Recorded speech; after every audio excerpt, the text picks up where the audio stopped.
Fala pessoal, hoje a gente está aqui com o Thiago Macedo, ele que é um grande empresário aqui da nossa região Nordeste. E eu falo grande porque é grande mesmo, a gente vai falar bastante aqui sobre ele. Thiago, seja bem-vindo. Muito Cara, hoje a obrigado. gente vai falar sobre empreendedorismo e seus desafios. Então, se apresente aí para o nosso público, por favor.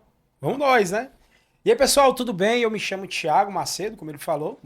Sou formado em Direito pela Unifor, Universidade de Fortaleza, mas eu nunca exerci, então foquei no empreendedorismo. Na verdade, fui intimado a trabalhar nesse segmento, então tá tudo certo. Comecei como gráfica, né, durante um período da minha vida. Hoje a empresa tem 17 anos e a gente começou como papelaria, gráfica rápida, Xerox, toda essa história, né? E a gente veio trilhando o nosso caminho até chegar no que a gente hoje considera a melhor fase da nossa empresa. A gente hoje está localizado na cidade de Fortaleza, a gente tem 40 colaboradores hoje na arte final, mas a gente começou só eu e minha esposa nessa grande batalha e construímos um pouco ali da nossa história, pautado mais no segmento de revestimentos de ACM, de fachadas, de estruturas, de luminosas, letra caixas. Hoje a gente atende o Brasil inteiro, a gente tem obra no Rio Grande do Sul, a gente está indo agora para um projeto no Rio de Janeiro. Então, assim, a gente está migrando, né, para uma evolução que eu não esperava que isso acontecesse tão cedo, Aham. mas eu acho que Deus tem planos fantásticos aí pra gente. Tá tudo Maravilha. dando certo. O Thiago, que ele é um fenômeno, viu, pessoal? Vocês seguem as redes sociais dele, que vai estar aí. É um fenômeno. Tem mais de 200 mil seguidores.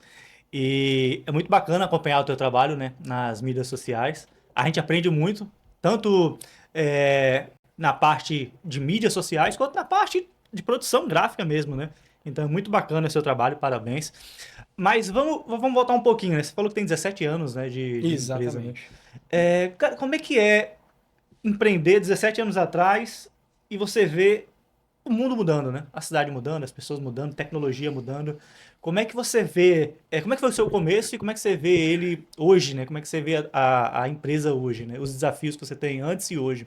Eu acredito assim que a gente, quando a gente vira empreendedor, a gente não sabe ser empreendedor, né? Então, eu acho que o mundo ele ensina a gente. Então, assim, as dificuldades que eu tinha no meu começo, né, eram dificuldades de acordo com o tamanho do meu negócio, com o tamanho do meu sonho. Os sonhos, às vezes, eles não são tão grandes como você vem sonhando, acho que depois de 17 anos, né?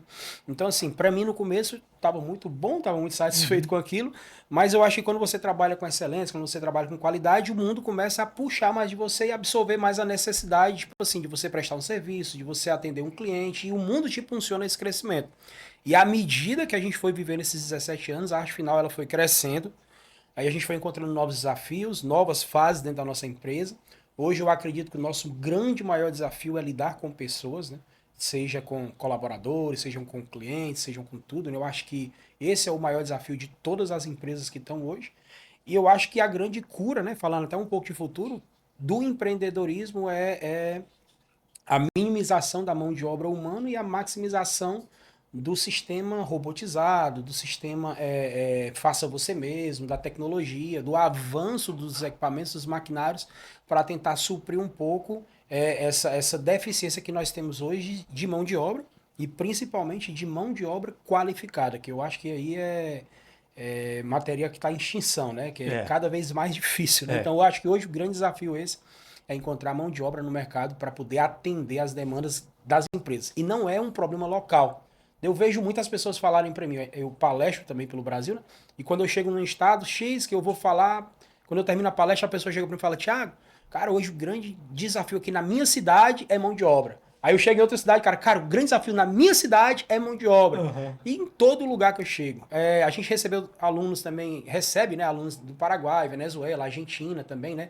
E eles também reportam a mesma dor e a O mesma mesmo dificuldade. desafio, né? Então não é uma dificuldade a nível Brasil, é uma dificuldade mundial, né? Que a gente tem isso. Eu não creio que seja mundial, porque eu acho que na China eu acho que o negócio deve ser um pouco diferente.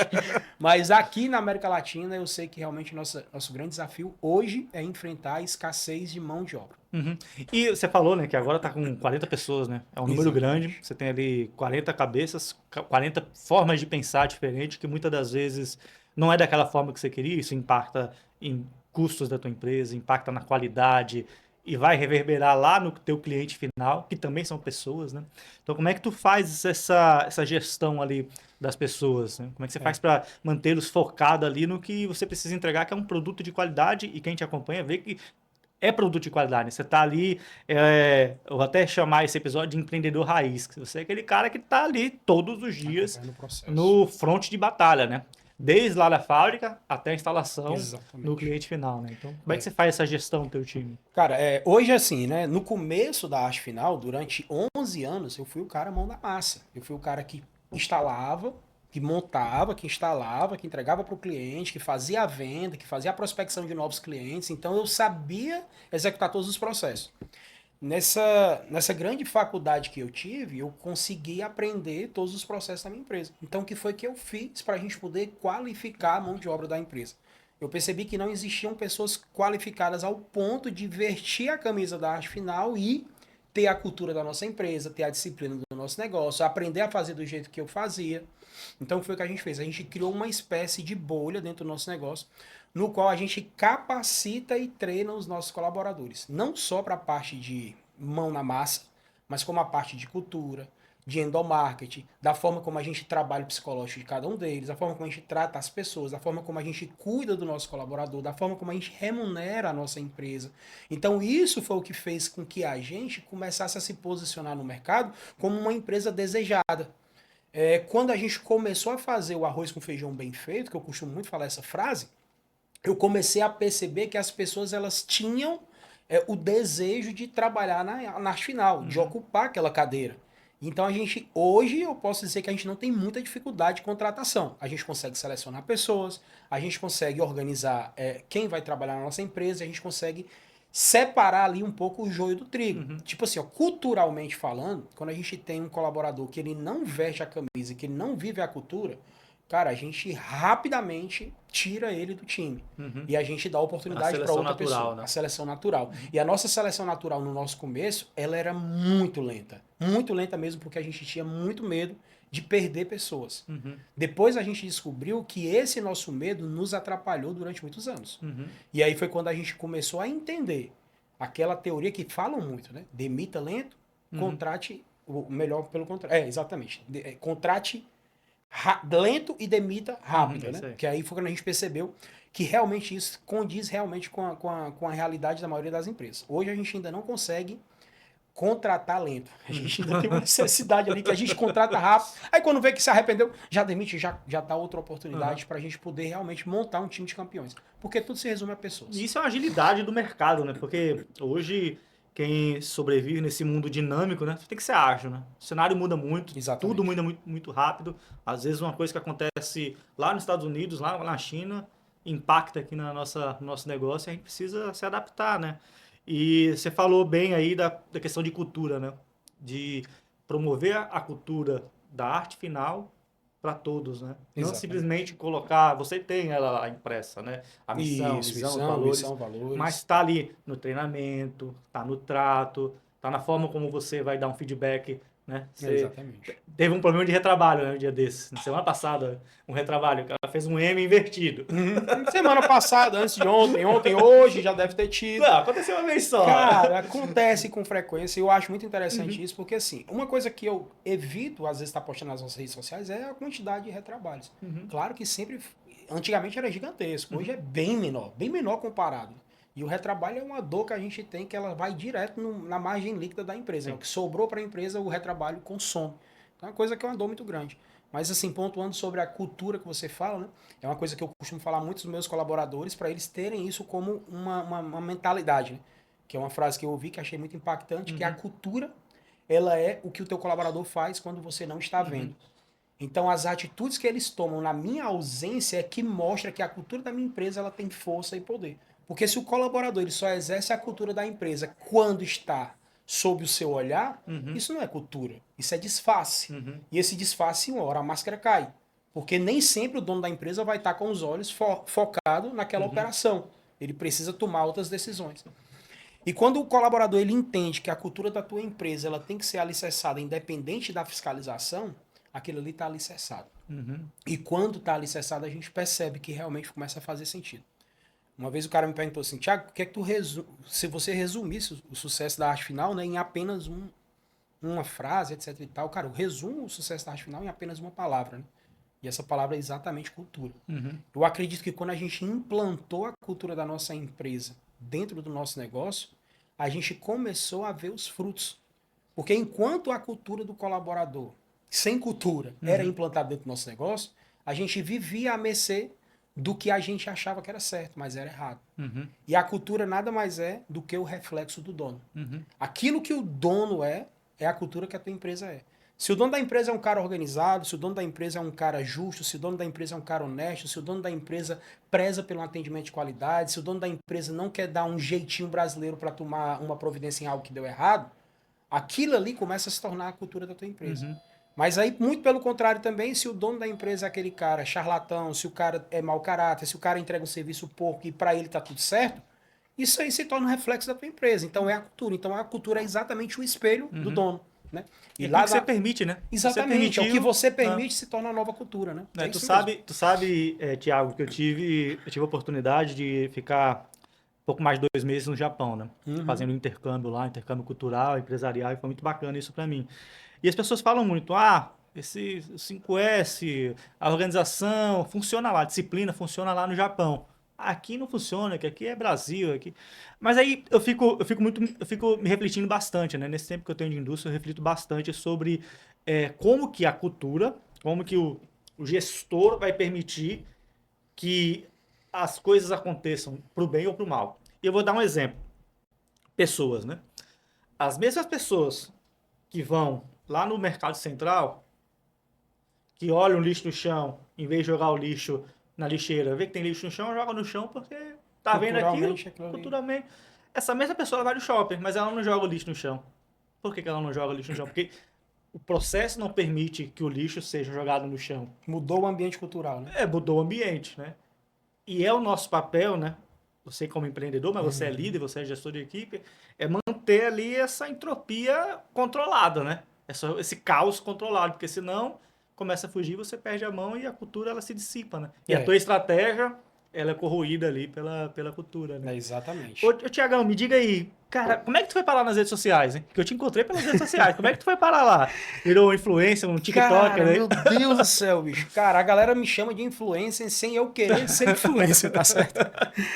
Mas como é que começou essa brincadeira? A minha intenção desde o começo era encantar o meu cliente, porque eu sempre fui vendedor. Então eu queria mostrar nas redes sociais a minha capacidade de entregar um serviço de qualidade, com matéria-prima de qualidade, com mão de obra de qualidade. E no final eu queria mostrar o processo. Só que eu não queria mostrar como todo mundo mostrava. Tipo assim, o cara termina uma fachada. Vamos supor que isso aqui seja uma fachada. Aí ele bota a fachada lá do cliente, aí ele chega com o celular e ele bate 3, 4, 5, 6 fotos, faz 2 vídeos e faz aquela edição.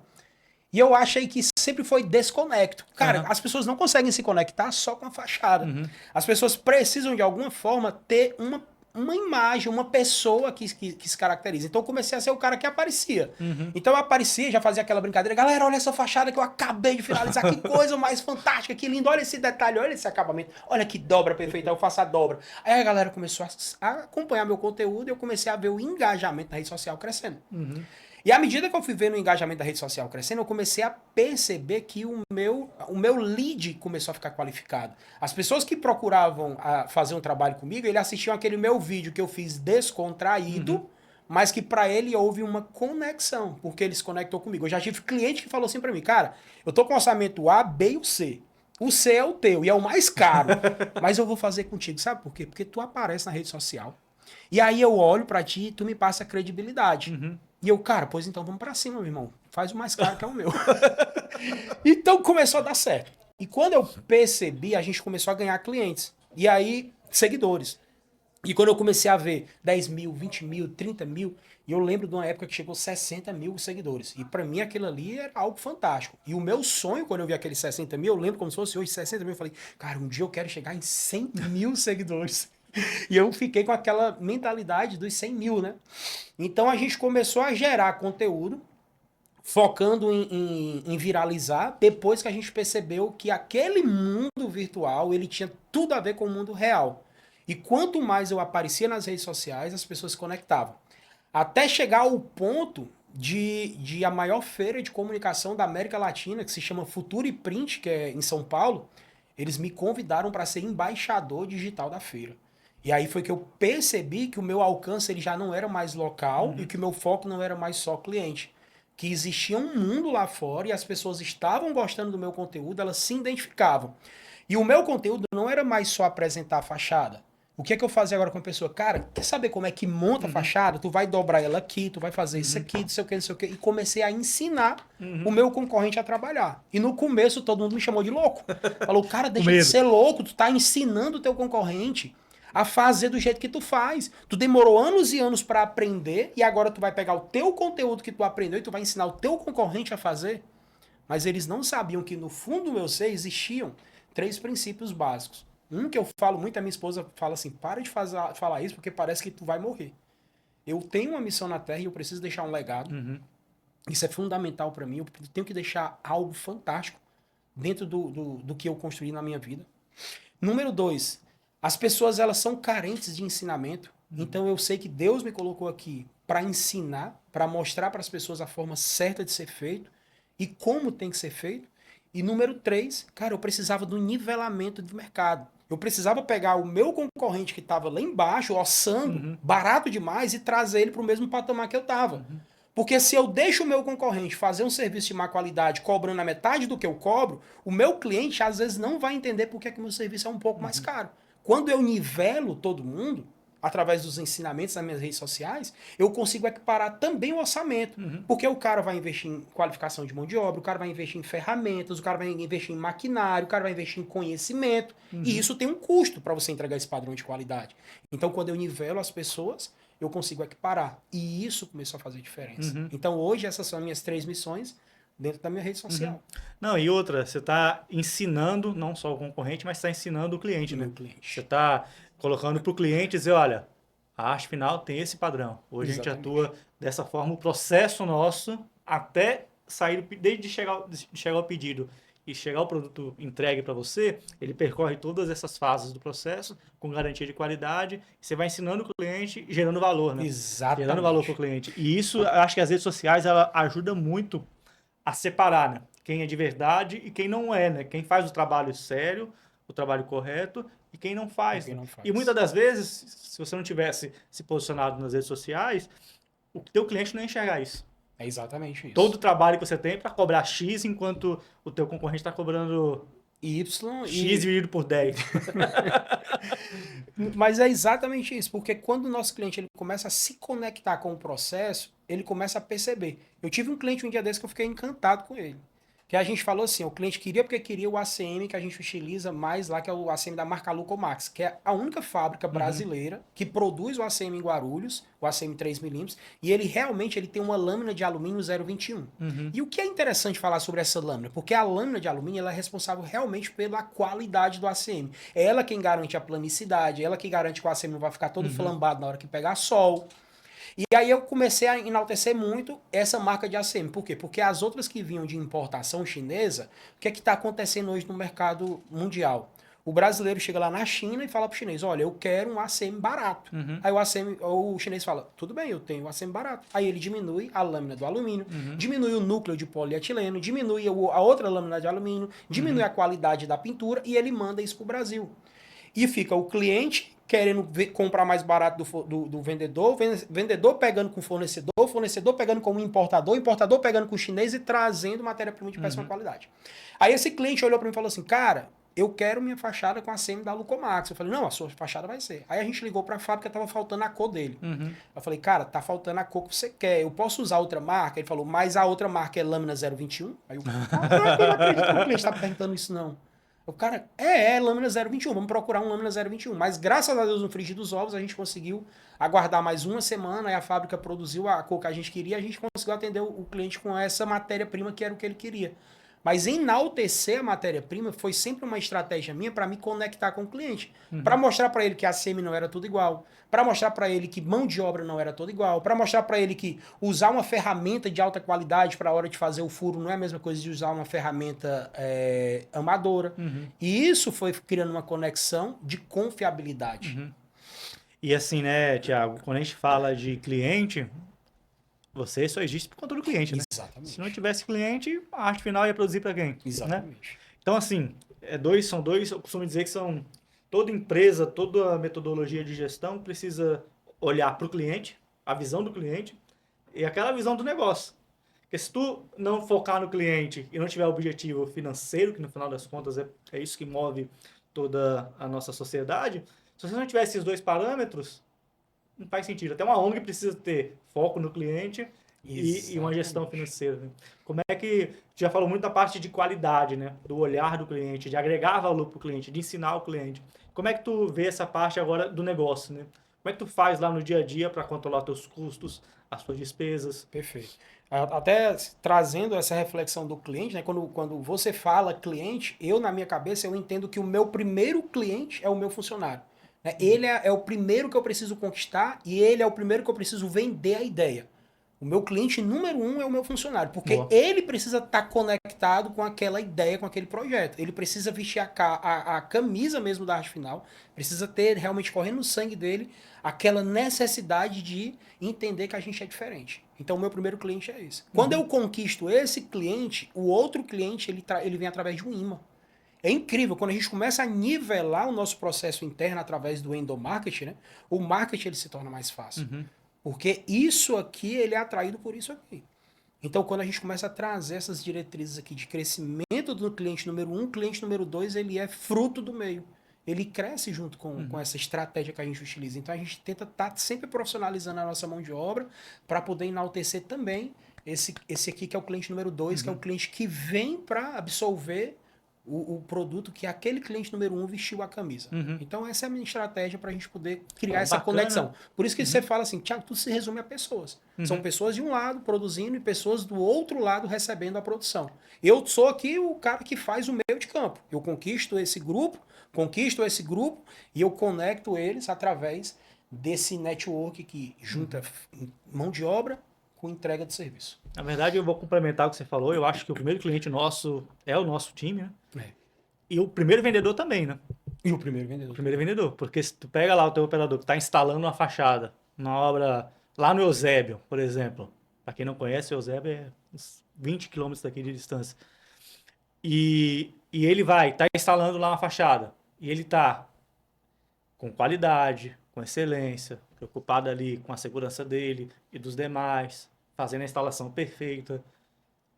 O cliente está passando ali, vendo o teu funcionário trabalhar, vendo a camisa do funcionário, ele vai contratar. É isso E mesmo. outra, e ele demonstrando ali o amor à camisa Isso. para as pessoas que estão em volta, ele também vai estar vendendo para a arte final, né? É isso Então, mesmo. acho que a gente precisa, né, enquanto empresa, cuidar bem dos funcionários, né? De Ter tudo respeito, isso. ter o bom trato, dar o feedback na hora necessária. A gente vê você envolvendo eles ali em todo momento, treinando, capacitando, buscando motivar, engajar o time, né? No Acho que nosso esse é um dia a caminho. dia, no nosso dia a dia a gente se conecta muito com eles, né?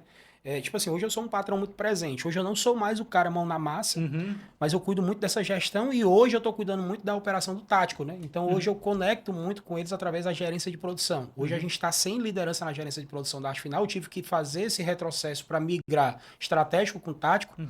e hoje eu estou trabalhando muito em relação a isso. Mas o que você falou é fundamental. Tipo assim, o nosso primeiro vendedor é o nosso funcionário, principalmente funcionário externo, que é aquele que está lá É. na obra, aquele que tem a preocupação de organizar as ferramentas dele no cantinho, tem a preocupação que se sujou a frente de loja do cliente, já Vai dá uma limpar. limpada, já varre. Se vai acontecer alguma coisa ali, ele já protege o vidro do cliente para não danificar uma solda ou um porcelanato. Ele bota uma luva na hora de aplicar um adesivo, ele tem todo esse cuidado pelo ambiente do cliente. Uhum.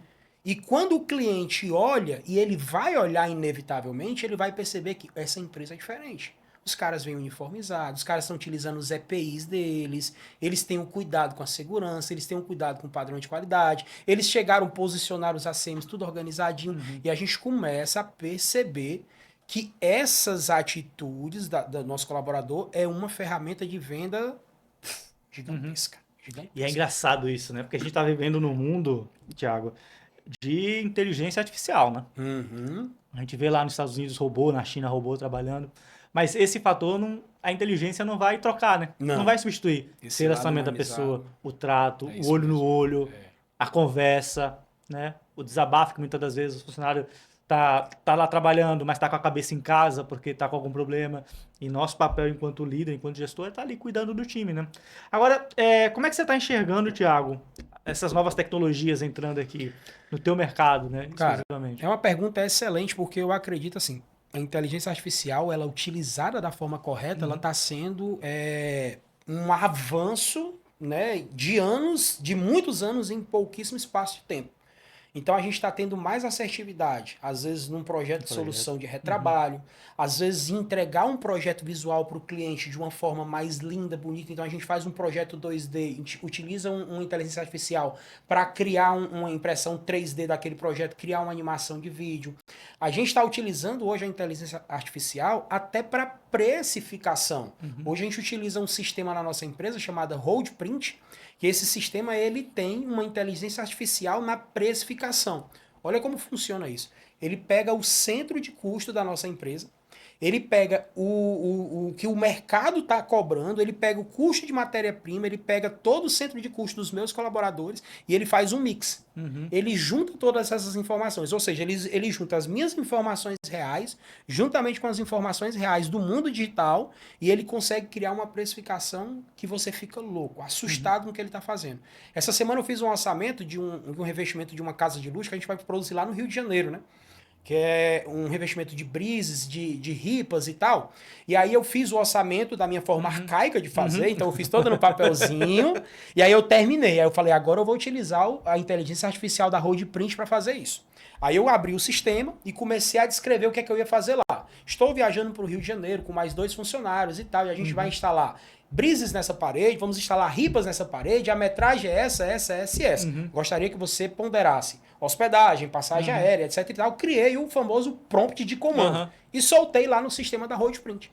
Aí o bicho começou a levantar um monte de informações, meu centro de custo e tal, não sei o que, não sei o que, não sei o que. E no final ele cobrou R$ 153.000. Uhum. Aí eu olhei pro meu papel, 151.900. Falei, meu Deus do céu. Eu liguei pro dono da Roadprint e Aham. falei, cara, eu tô assustado com essa bruxaria Aham. que vocês inventaram aqui no sistema de vocês.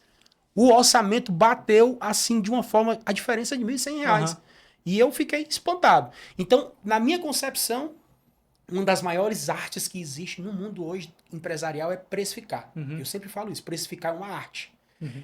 E você tem hoje uma inteligência artificial que faz essa obra de arte para você, cara, você tá com a faca e o queijo na mão. Uhum.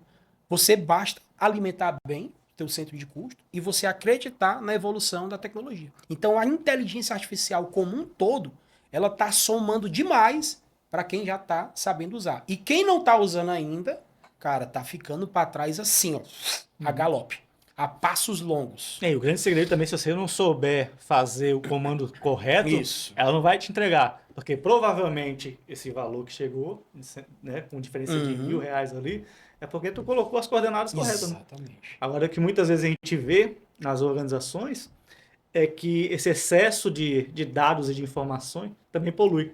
É, Polui um diagnóstico. E aí você vai ver uma reunião, uma apresentação, não tem nada a ver aquele número que as pessoas estão apresentando, porque não tem um porque contexto não teve inicial. assertividade, é. Exato, exatamente. Pô, muito bacana. E me diga uma coisa, Thiago, como é que tu tá enxergando ali a arte final daqui a 5, 10 anos? Olha, na minha concepção, a arte final, daqui a 10 anos, ela será, sem sombra de dúvida, a Uhum. maior empresa de comunicação visual do Nordeste. Uhum. Isso, para mim, é fato. Uhum. Eu tenho um planejamento de 3 em 3 anos que eu faço e a nossa métrica é essa. Uhum. E esse sonho, né, que eu venho sonhando, não é um sonho que eu guardei para mim, né? Eu compartilho dentro da nossa visão, né, de negócio, Uhum. da nossa cultura, esse sonho com os nossos colaboradores e eu percebo que todo mundo está focado em cumprir esse objetivo. E não falo, às vezes, a maior empresa de comunicação visual do Nordeste em termos de tamanho de estrutura, de faturamento, não só disso.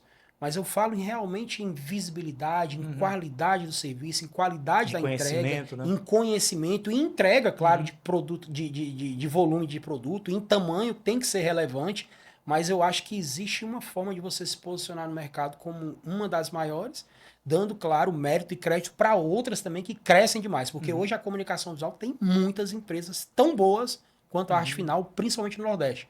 No Nordeste a gente tem empresas fantásticas que entregam serviço de qualidade. Uhum. Mas, infelizmente, a gente ainda tem muita empresa que ainda está entregando serviço de má qualidade, achando que tá tudo certo. Uhum. Mas não tá mais tudo certo. Então hoje eu enxergo a Arte Final daqui a 10 anos como uma das maiores potências do Nordeste, quiçá uma das mais reconhecidas no Brasil, né? Eu acho que a gente tem que ter esse sonho ambicioso, sem pretensão de derrubar ninguém. Claro, todo mundo tem um espaço, né, ao sol, mas a nossa visão é se tornar realmente uma referência nacional. E outra, como você bem pontuou, né? Fazer o básico bem feito, eu acho que toda empresa, às vezes a gente peca em querer dar, é igual aquele atacante, né? Que tá lá cara a cara com o goleiro, quer driblar o goleiro, tropeça na bola e perde o gol. Só você colocar pra dentro, igual o Romário, né? Tá chegando no Copa do Mundo, igual o Romário, e faz o gol. Agora, a gente falou daqui a 5, 10 anos. Se você pudesse estar sentado aqui com o Thiago lá atrás, que iniciou fazendo cartão de visita, como é que seria a tua conversa com ele aí? Como é que tu daria as dicas, as sugestões pra ele aí? Como é que seria essa conversa? Lá vai a minha mente fazendo um retrocesso aqui. Essa dinâmica é legal. Essa dinâmica é legal. Às vezes eu me pego fazendo isso também. Cara, muita gente não acreditava, né, no propósito, né, no que eu estava fazendo. Na verdade, eu não sabia o que eu estava fazendo. Então, assim, né, se eu me encontro e o Thiago daquele ano está aqui, né, eu acho que aí ia ter uma visão muito minimalista de tudo que ia acontecer. Eu não ia ter essa visão de me tornar a maior empresa do Nordeste e tal. Eu acho que eu pagando as contas no final do mês estava bom demais. E eu acho que viver o processo sem você atropelar as fases, eu acho que isso é muito bom. Você só não pode se acomodar na fase, né? Achar que aquilo tá tudo certo e você não quer dar o próximo passo, porque às vezes a mudança ela dói, né? E cara, eu passei por tantas dores, né, de mudança de processo até chegar nessa fase e eu percebi uma coisa, a gente tá vivendo uma mudança de processo dentro da arte final muito intensa. Isso está exigindo muito mais de mim. Né? E eu falo exigindo muito mais de mim em relação à questão de gestor. Em relação à questão de lidar com pessoas. Hoje mesmo eu falei para minha esposa, a gente precisa aproveitar esse momento que a gente está vivendo no chão de fábrica da empresa novamente, né? Para a gente poder fazer um mapeamento de todos os processos e identificar todos os gargalos. Porque identificando os gargalos, a gente consegue fazer um redirecionamento. Entender novas estratégias. Mas para entender essas novas estratégias, a gente vai ter que ralar, cara. Porque tá aqui, tá dentro da nossa cabeça. É o que a gente monta, o script, o roteiro, para poder transformar aquele defeito em solução. Então hoje a gente está tendo esse desafio, né? Que é uma coisa que a gente está vivendo hoje, no dia de hoje, no que aconteceu, o que vem acontecendo com a gente durante essa semana, para a gente poder ir para a próxima fase. Não, bacana, bacana. Thiago, cara, acho que a gente tá chegando aqui já no nosso sprint final, né? E queria que você deixasse uma última mensagem aí pro nosso time, pro meu público, pro seu público Perfeito. aí, pra essa galera que nos acompanha. Cara, eu acho que antes de falar da última mensagem, né, eu queria falar do maior projeto da minha vida, né? E eu acho que esse projeto foi o que revolucionou o Thiago, né? Existe um projeto chamado Conecta Brasil. Eu não sei se você assistiu nas redes sociais, você percebeu o que era isso, né? Mas o Conecta Brasil foi um sonho que eu tive e transformei isso em realidade de uma forma muito, muito sucinta. Eu estava na academia malhando, fazendo atividade física, e aí me veio a necessidade, né, de fazer uma fachada de alto padrão para minha empresa, porque eu sempre pensei assim, casa de ferreiro, o espeto tem que ser de aço. E quando eu vi a nossa mudança para o galpão novo, eu olhei e falei, cara, essa fachada é muito grande, eu não vou ter condição financeira de fazer a fachada dos meus sonhos. E dentro desse contexto, um cara me mandou uma mensagem no meu direct no Instagram e falou assim, cara, quando é que vai ter um curso mão na massa da arte final? Vocês vão ensinar a gente a produzir uma fachada? Aí eu olhei para aquela mensagem, eu já tinha recebido inúmeras mensagens como aquela. E eu puxei o celular e fiz um history falando assim, cara, quem tiver interesse em participar de um curso mão na massa, eu vou produzir a minha fachada. E se você quiser participar, vai ter o valor de inscrição e você pode vir. E aí eu falei, quem tiver interesse, digita aqui, dá um okzinho assim. Cara, teve mais de 10 mil pessoas que clicaram no botão. E quando eu vi aquela potência de pessoas querendo o aprendizado, eu falei, cara, acabei de criar uma ideia fantástica. E aí eu peguei aquela ideia, guardei para mim e fui participar de um evento no Espírito Santo. Quando eu cheguei lá no Espírito Santo, que eu contei pro cara a minha ideia, ele começou a bater nessa tecla, que é o Rômulo da King Star, né? Thiago, tu tem que fazer esse evento, tem que fazer esse evento. Esse evento nem nome tinha. Daí foi quando eu falei, cara, pois eu vou fazer esse evento, mas você vai ter que me ajudar. Ele falou, não, te ajudo. Eu falei, pois o nome do evento vai se chamar Conecta Brasil. A gente vai conectar o país inteiro na produção da minha fachada e a gente vai ensinar outros empresários a produzir uma fachada de alto padrão em 5 dias. A gente vai fazer a minha fachada em 5 dias. E mão na massa. Mão na massa. Cara, não, isso é impossível. Uma fachada desse tamanho em 5 dias. 22 metros por 8 metros de altura. Toda com brise, com módulo de ACM 3D, com iluminação, com letra caixa. Isso, não é possível. Eu falei, não, mas vamos dar um jeito. E a gente começou a orquestrar, organizar. E eu comecei a viajar para palestrar em Curitiba. Aí quando eu cheguei em Curitiba, eu encontrei 2 amigos. Falei, cara, eu tô fazendo um evento assim, assim. Vocês querem ser professores? Aí os caras, quero. Aí eu fui para São Paulo e cheguei lá, tinha um cara lá. O Fábio, o que você acha dessa ideia? Um projeto assim, assim. Você quer ser o cara que vai criar o projeto executivo? Cara, quero. E aí a gente começou a conectar essas pessoas. Eu uni eles, comecei a fazer reunião online com eles, porque era um de Cuiabá, dois de São Paulo, um de Roraima e um do Espírito Santo. E um do Rio Grande do Sul. E a gente fazia reunião online criando esse ecossistema. E aí, então a gente fez o Conecta Brasil, que foi a primeira edição, aqui em Fortaleza. Mas a minha ideia era que fosse só um evento. Quando eu percebi, eu não tinha criado um evento, eu tinha criado um movimento. Porque as pessoas começaram a mandar mensagem. Cara, eu quero participar da próxima edição, eu quero participar da próxima edição. Aí eu falei pros caras, cara, a gente criou um movimento. Vocês têm coragem de dar continuidade comigo? E os caras, oh, na hora, isso foi fantástico, foi incrível. Depois vamos fazer. Aí a gente criou o Conecta Brasil como uma empresa. Hoje o Conecta Brasil é o maior evento mão na massa da América Latina. No qual a gente produz uma fachada de alto padrão em 5 dias. A segunda edição já teve, a gente fez na cidade de Araras, São Paulo. A gente produziu uma fachada linda, magnífica, em 5 dias. E já tivemos agora... A terceira edição foi na cidade de São Gabriel da Palha, no Espírito Santo, que a gente produziu também uma mega fachada em 6 dias, porque essa era um pouco maior, a gente botou um dia a mais. E a gente já tem a 4ª edição, que é em São Paulo, a 5ª edição, que é na Argentina, a 6ª edição, que é em São Paulo de novo. E, cara, foi algo que revolucionou o mercado, porque hoje a gente tem a forma certa de ensinar as pessoas do nosso meio a produzir fachadas de alto padrão através de um conhecimento que muda a vida da pessoa. Porque é o que eu costumo falar. O Conecta Brasil ele não é um evento de produzir fachada. O Conecta Brasil ele vai muito mais além. Ele é um evento espiritual. Ele é um evento que pega o empresário que já está pensando em desistir. Ele conecta pessoas com pessoas que têm problemas parecidos e eles começam a se ajudam. E a gente tem aqui os 3 grupos no WhatsApp dos 3 Conecta Brasil. E a gente vê os alunos entre si compartilhando conhecimento, dizendo soluções, passando dicas, se conectando. Então foi algo que realmente Deus colocou na minha vida para trazer esse evento para o país e para conectar pessoas. A minha meta é essa, agora é conectar as pessoas e fazer com que o nosso mercado ele se una cada vez mais. E quanto mais o nosso mercado se une, mais próspero ele se torna. Todo mundo cresce, né? Então, Thiago, o que tu trouxe aí na tua fala, acho que todos esses quase 40 minutos de uma aula de empreendedorismo foi ter pessoas no centro, né? Sempre. Ter pessoas, seja ela concorrente, seja ela o cliente, seja ela o teu colaborador. Exatamente. Então são todas as pessoas ali conectadas. Conectadas. Né? Então muito interessante. Cara, adorei esse bate-papo. Prazerzaço te conhecer. Espero que esse tenha sido o nosso primeiro encontro. De muitos. E que a gente se trombe aí. Você viu que eu falo aqui pra caramba, né? Se deixar, então... ter uma temporada no Netflix aqui. Comprem na Hotmart, vai estar disponível a temporada de... Temporada 1. Temporada 1, né? Não, mas é isso, cara. Prazerzaço, muito obrigado. Cara, eu que agradeço, cara. Pra quem não sabe, também o Thiago tá aqui, porque a gente começou pelo Instagram. Isso. Foi falando, e ele abertamente, não, vou estar lá contigo e estamos aqui. E cheguei aqui, sentei, já 1h da tarde, a gente fez aqui o podcast até umas 2h30 para 3 horas, já tenho que voltar para a empresa, que é para resolver os BOs que estão acontecendo lá, porque tá tudo certo. Pois é isso, cara. Muito obrigado. Eu que agradeço. Prazerzaço aí. Valeu, e tamo junto. Valeu. Obrigado, pessoal. Tamo junto.